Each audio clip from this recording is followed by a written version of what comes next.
ప్రభునందు ప్రియమైనటువంటి వారలారా, గత వారంలో మనము దేవుని వాక్యాన్ని వ్యాఖ్యానించేటువంటి ప్రత్యేకమైనటువంటి సూత్రాల్లో ఉపమానాలను ఎలాగూ వ్యాఖ్యానించాలో మనము నేర్చుకున్నాము.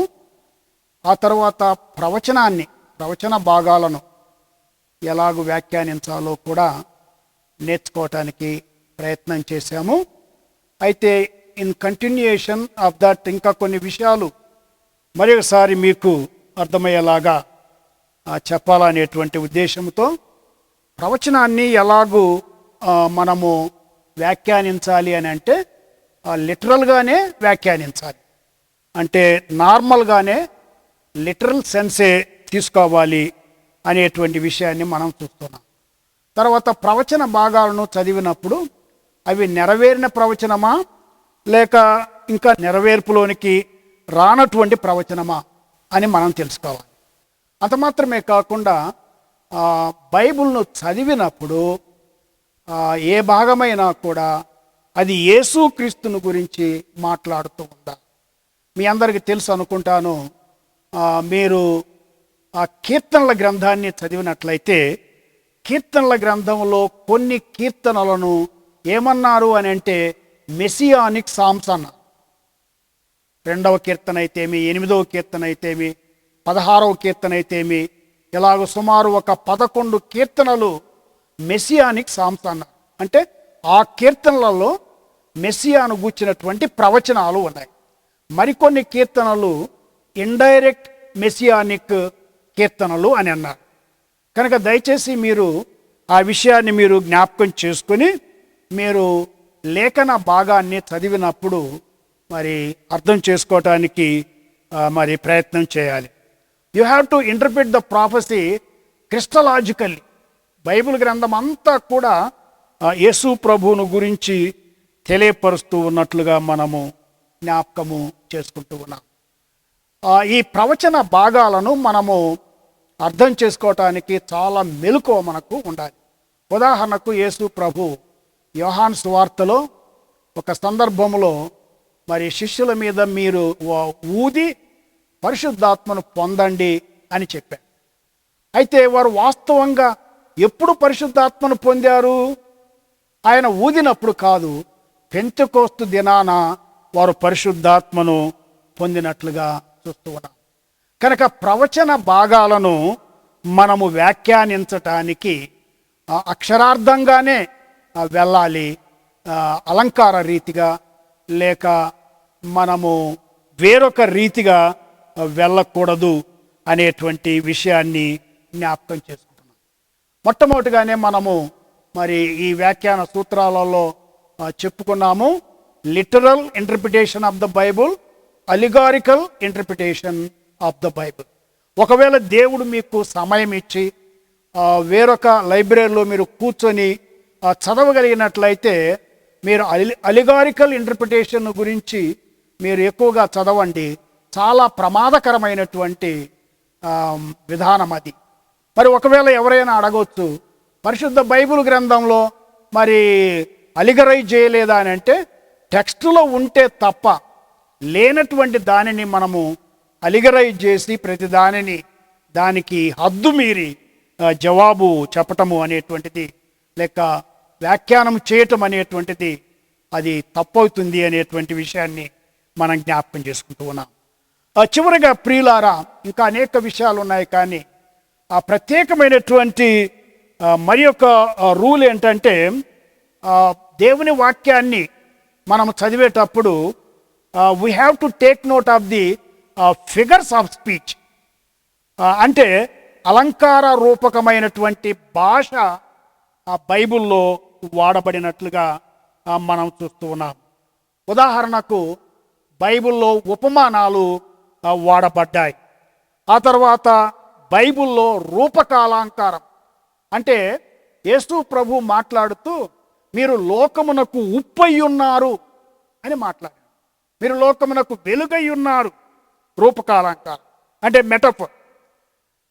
లేక కొన్ని పర్యాయాలు వ్యక్తిత్వాన్ని ఆపాదించటం అంటే పర్సానిఫికేషన్, ఆ జ్ఞానమును మరి ఒక వ్యక్తి కలిగి ఉన్నట్లుగా మనము చూస్తూ ఉన్నాం.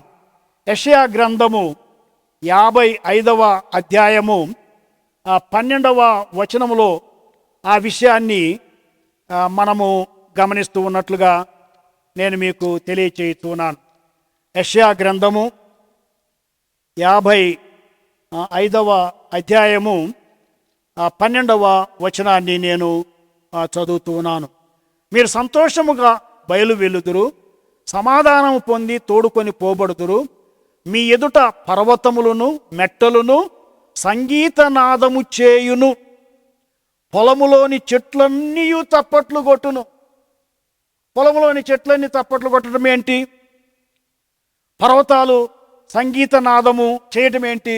That is what is known as personification. అంటే వాటికి వ్యక్తిత్వం ఉన్నట్లుగా మాట్లాడటం. అంత మాత్రమే కాకుండా మరి కొన్ని పర్యాయాలు దేవుని గురించి మనం మాట్లాడేటప్పుడు దేవునికి మానవ గుణ లక్షణాలను మనము ఆపాదించటము జరుగుతూ ఉంది. దాన్ని ఏమన్నారు అని అంటే ఆంథ్రోపోమోర్ఫిజం అన్నారు. అంటే దేవుని గురించి మనం మాట్లాడినప్పుడు దేవునికి మానవునికి ఉన్నట్లు మరి చేతులు ఉన్నాయని, నోరు ఉన్నదని, లేక ఇతర కార్యక్రమాలు మానవుడు చేసినట్లుగా చేయగలుగుతాడు అనేటువంటి విషయాన్ని మనం చూస్తున్నాం. ఉదాహరణకు మరి దేవుని గురించి మాట్లాడుతూ యెహోవా హస్తము కుర్చ కాలేదు, యెహోవా కనుదృష్టి లోకమందంతటా సంచారము చేయుచు ఉన్నది. అంటే యెహోవా హస్తము కుర్చ కాలేదు అని అంటే దేవుని యొక్క హస్తాలు ఎంత పొడవుగా ఉన్నాయని, యెహోవా కనుదృష్టి మరి భూలోకమందంతటా సంచారం చేస్తుందంటే దేవుని యొక్క కనులు ఎంత లావుగా ఉన్నాయని, అంటే మనలాంటి కన్నులు, మనలాంటి చేతులు, మనలాంటి కాళ్ళు, మనలాంటి వ్రేళ్ళు దేవునికి ఉన్నాయనా? కానే కాదు. దేవుడు ఆత్మ అయి ఉన్నాడు. దేవుడు ఆత్మ అయి ఉన్నాడు. అయితే మానవ గుణలక్షణాలతో దేవుణ్ణి వివరించటము ఆంథ్రోపోమోర్ఫిజం. ఆ తర్వాత మనము బైబిల్ను చదివేటప్పుడు ఇడియమ్స్, భాషా సాంప్రదాయాలు, ఉదాహరణకు రొట్టె విరుచుట. రొట్టె విరుచుట అంటే that is idiomatic way of saying. అంటే దాని అర్థం ఏంటంటే ప్రభు బలను ఆచరించుట, లేక రొట్టెలో ద్రాక్ష రసములో పాలు పంపులు పొందుట, ఇడియమ్స్. తర్వాత కొన్ని పర్యాయాలు మృదు భాష వాడబడింది. మృదు భాష యూఫమిజం.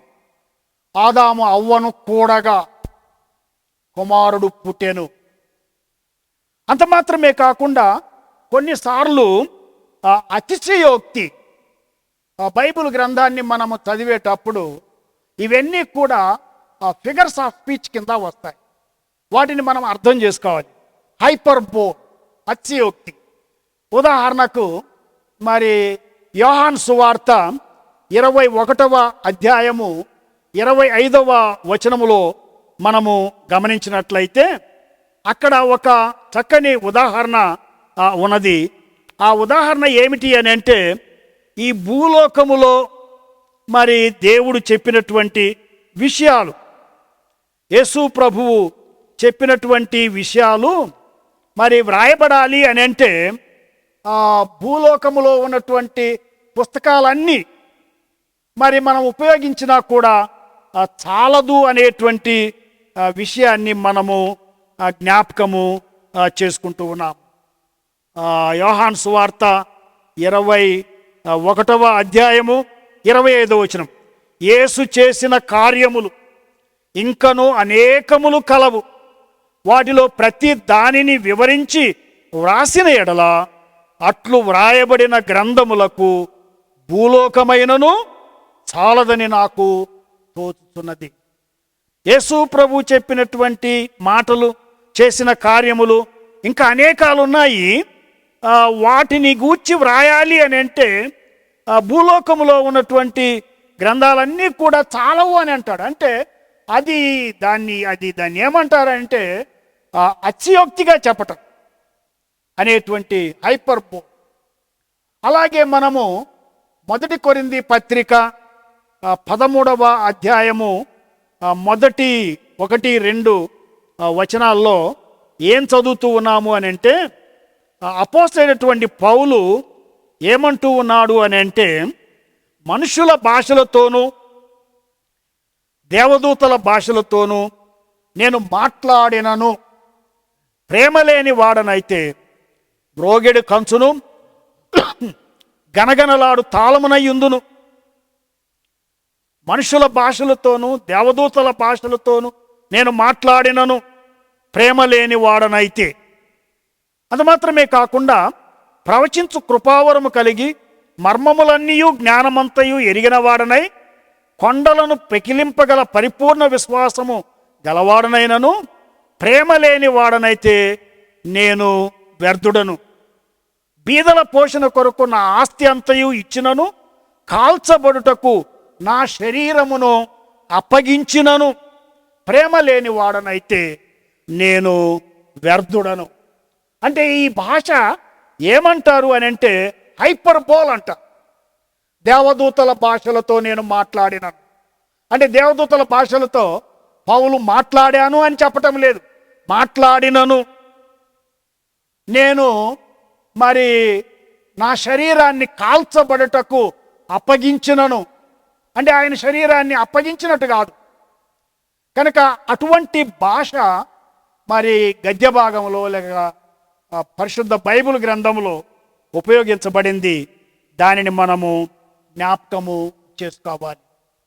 ఆ విషయాలు మనకు అర్థం కాకుండా పోయినట్లయితే వాటిని మనం అలిగరైజ్ చేసి వాటికి ఏదో ఆత్మీయమైనటువంటి అర్థాన్ని చెప్పడానికి ప్రయత్నం చేస్తే తప్పు చేసినటువంటి వారమవుతాం. ఈ హైపర్బోల్ అనేటువంటి దానికి కొన్నిసార్లు ఒక ఉదాహరణ చెప్పవలసి వస్తే, మనం ఎక్కడైనా ఒక సువార్త కూడిక జరిగించినప్పుడు ఎవరైనా అడుగుతారు, ఎంతమంది వచ్చారండి మీ కూడికలకు అంటే, కొన్ని వందల మంది వచ్చారండి అని అంటారు. అంటే వచ్చిందేమో ఒకవేళ 200, 300 అయినా కూడా మనం ఏం చెప్తున్నాము, కొన్ని వందల మంది వచ్చారండి, ఆ గ్రౌండ్ అంతా నిండిపోయిందండి అని అంటున్నాం. అంటే దాన్ని ఏమంటారంటే హైపర్బోల్ అంటారు. అంటే దాని అర్థం ఏంటంటే ఎక్కువ మంది కూటానికి వచ్చారు అనేటువంటి అర్థమే కానీ అబద్ధం చెప్పటం కాదు. Hyperbole is not telling a lie, but you are telling something to glorify God. అంత మాత్రమే కాకుండా 1 రాజుల గ్రంథము 18వ అధ్యాయము చదువుతూ ఉంటే, ఏలియా ప్రవక్తకు బయలు ప్రవక్తలకు మధ్యన ఒక పందెము జరిగింది. ఆ పందెములో మరి ఏలియా అంటున్నాడు, మీ దేవునికి ప్రార్థన చేయండి, ఆయన మరి ఆకాశము నుండి అగ్నిని పంపించి ఈ మాంసాన్ని కట్టెలను దహించునేమో అంటే, వాళ్ళు ఉదయం నుండి సాయంకాలం వరకు బయలు దేవునికి ప్రార్థన చేస్తూ వచ్చారు. ఓ బయలా మా మొర విను. వినకపోయేసరికి వాళ్ళు శరీరాన్ని కొట్టుకుంటూ గాయం చేసుకుంటూ, అప్పుడు ఏలియా ఏమంటాడంటే, మరి ఇదిగో మీ యొక్క దేవుడు ఒకవేళ నిద్రపోతున్నాడేమో లేపండి. అంటే దాన్ని ఏమంటారంటే పరిహాసము అంటారు, ఐరనీ అంటారు. అలాంటి విషయాలు కూడా బైబిల్లో ఉన్నట్లుగా మనము చూస్తూ ఉన్నాం. 139వ కీర్తన 1-2 వచనాల్లో గమనించినట్లయితే కీర్తనాకారుడు అంటాడు, నేను కూర్చుండుట నేను లేచుట నీకు తెలిసే ఉన్నది. అంటే దాని అర్థం ఏంటంటే నా సంగతి అంతా నీకు తెలుసయ్యా. అంటే ఇలాంటి కీర్తనలలో ఒకదానికి ఒకటి వ్యతిరేకంగా 2 తలంపులు కూడి మొత్తంగా చెప్పబట మెరీజం అంట. కనుక ఈ ఫిగర్స్ ఆఫ్ స్పీచ్ అనేటువంటిది ఒకవేళ వెంటనే అర్థం కాకపోయినా నిదానంగానైనా బైబిల్ను వ్యాఖ్యానించేటువంటి వ్యాఖ్యానకర్తలు, బోధించేటువంటి బోధకులు, మరి సువార్థికులు ఈ విషయాలను గుర్తించి బైబిల్లో ఇదిగో మరి ఫిగర్స్ ఆఫ్ స్పీచ్ ఉన్నది, లేక అలంకార రూపక భాష ఉన్నది, దానిని మనం సరిగా అర్థం చేసుకొని దాన్ని సరిగా ప్రజలకు చెప్పాలి అనేటువంటి తీర్మానానికి రాకుండా నోటికొచ్చిందల్లా చెప్పటము, నువ్వు అనుకున్నదల్లా ప్రజలకు బోధించటము, ఒక తప్పుడు సిద్ధాంతానికి మనము మరి కారకులమైనట్లయితే మనము సిగ్గుపడవలసి ఉంటూ ఉంది. ఒక్క వచనాన్ని నేను మీకు చదివి వినిపించి ఆ తర్వాత ఈ యొక్క సందేశాన్ని ముగిస్తాను. 2వ తిమోతి పత్రిక 2వ అధ్యాయము 15వ వచనము, దేవుని ఎదుట యోగ్యునిగాను సిగ్గుపడనక్కరలేని పనివానిగాను సత్యవాక్యమును సరిగా ఉపదేశించువానిగాను నిన్ను నీవే కనబరుచుకొనుటకు జాగ్రత్త పడుము. దేవుని ఎదుట యోగ్యునిగాను సిగ్గుపడనక్కరలేని పనివానిగా. సిగ్గుపడవలసినటువంటి పరిస్థితి ఎందుకు వస్తుంది? బోధకులకు, పాస్టర్లకు, సువార్థికులకు, బైబుల్ టీచర్స్కు ఎప్పుడు వస్తుంది అని అంటే, ఒకవేళ బైబుల్లో లేనటువంటి కొత్త సిద్ధాంతాన్ని, తప్పుడు సిద్ధాంతాన్ని నువ్వు ఒక సంఘానికి నేర్పించినట్లయితే, నీ మూలంగా వారు ఒక కల్ట్గా తయారైనట్లయితే, దేవుని యొక్క సింహాసనం ముందు నిలవబడినప్పుడు నీవు సిగ్గుపడవలసి ఉంటుంది, నీవు లెక్క చెప్పవలసి ఉంటుంది. కనుక దేవుని వాక్యాన్ని వ్యాఖ్యానించటానికి, విభజించటానికి, దాని అర్థం చెప్పటానికి మరి చక్కగా సిద్ధపాటు కలిగి వ్యాఖ్యాన సూత్రాలను ఎరిగి నేర్చుకొని మరి దైవ ప్రేరేపణతో మరి సంఘాన్ని, మరి ప్రజలకు దేవుని వాక్యాన్ని అందజేయాలని తెలియచేస్తూ, విన్నటువంటి ఈ విషయాలు చాలా క్లుప్తంగా విన్నారు. ఒకవేళ మీకు ఇంకా ఏదైనా అనుమానం ఉన్నట్లయితే మరి స్క్రీన్ మీద నా నంబర్ కూడా ఇవ్వబడింది. కనుక తెలుసుకోవాల్సినటువంటి విషయాలు ఇంకా ఏమైనా ఉంటే మీరు ఫోన్ చేయొచ్చు. తెలుసుకోవటానికే కానీ కొట్లాడటానికి మాత్రము కాదు. నేను నమ్మిన సత్యాలు, నేను అర్థం చేసుకున్న సత్యాలు, భారత్ బైబుల్ కాలేజీలో మాకు బోధించబడినటువంటి సత్యాలను అవి సత్యాలుగా గ్రహించి అంగీకరించి వాటిని మీకు తెలియపరిచాను. వీటిని మీరు కూడా గ్రహించండి, పరిశీలించండి. ఈ వ్యాఖ్యాన సూత్రాలను ఉపయోగించుకొని మరి వ్యాఖ్యానం చక్కగా మరి వ్యాఖ్యానిస్తూ దేవుని వాక్యాన్ని బోధించాలని మనవి చేస్తూ ఉన్నాను. దేవుడు మిమ్మల్ని అందరినీ దీవించునుగాక. ఆమేన్. ప్రార్థన చేసుకుందాం.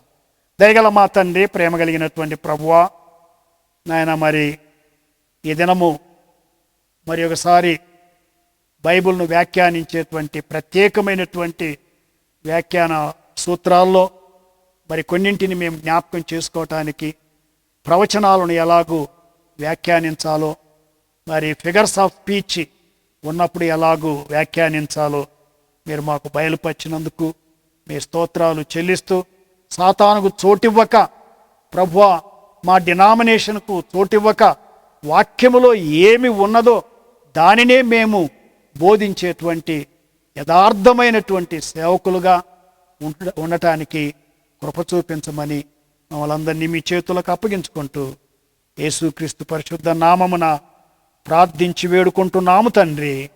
ఆమేన్. పరమ తండ్రి అయిన దేవుని ప్రేమయు, కుమారుడైనటువంటి యేసుక్రీస్తు కృపయు, పరిశుద్ధాత్మ దేవుని అన్యోన్య సహవాసము ఇక్కడ చేయనటువంటి మనందరికీ సదాకాలము తోడయుండునుగాక. ఆమేన్.